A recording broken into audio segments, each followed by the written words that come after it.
Hello there. According to a newspaper report, the new British and the old British Finance Minister Jeremy Hunt wants to plug the budget hole with measures amounting to at least £60 billion. Hunt plans to unveil up to £60 billion in tax hikes and spending cuts on November 17th, including at least £35 billion in cuts. That's what The Guardian reported on Sunday at appeal to a person quite familiar with the matter.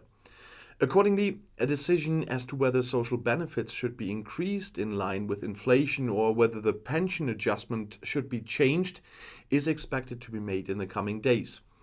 In response to a request from the Reuters news agency, the British Treasury said it would not comment on speculation about financial plans, though.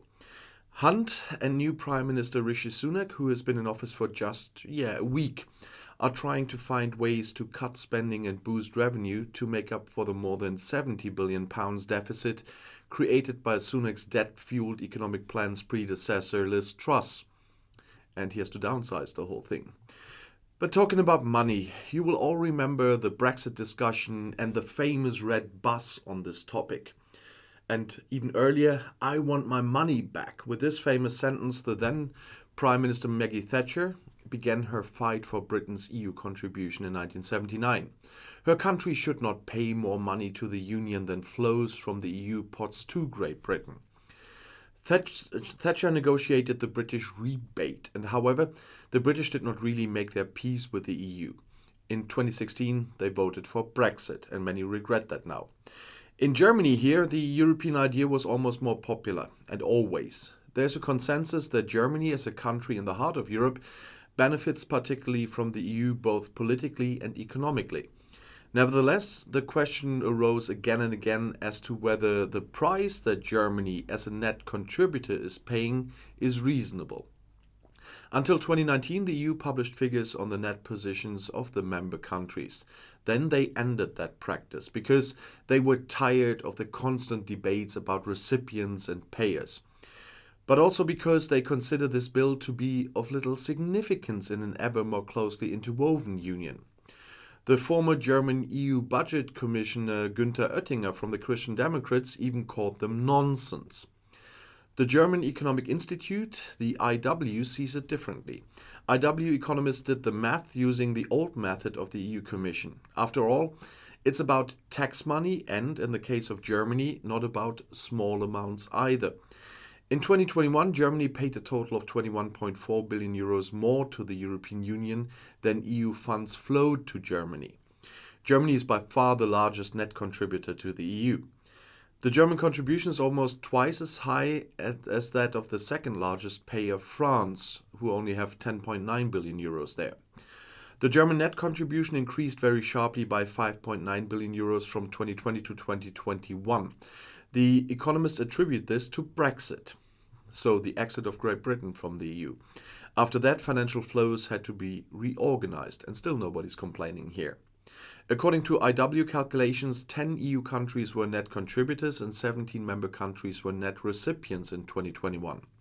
Germany and France are in the top 5 paying countries. The Netherlands with 4.1 billion, Sweden with 2.5 billion, and Denmark with 1.5 billion are also there. According to the bill, the largest net recipient in the EU is Poland, which receives 12.9 billion euros more from the EU than it pays in and still makes a lot of fuss about it. Greece follows at some distance with 4.7 billion euros, Hungary with 4.3, Romania with 4.2, and Spain with 3.5. Now, Germany is also the largest economy in the EU with the most people. Poland is also one of the largest EU countries. The IW therefore put the absolute contribution balances in relation to the economic power and population of the respective countries. For the economic power, the economists use the gross national income, or GBP.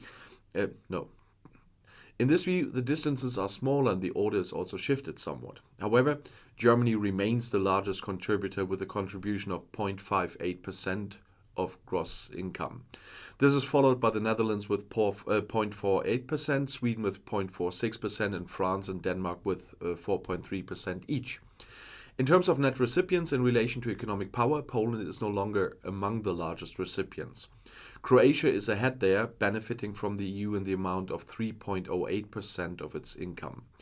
It's followed by Lithuania with 3.05% and Hungary with 2.89%, and also Bulgaria and Latvia. There is a lot of talk about this all the time, and it was a big topic in the UK.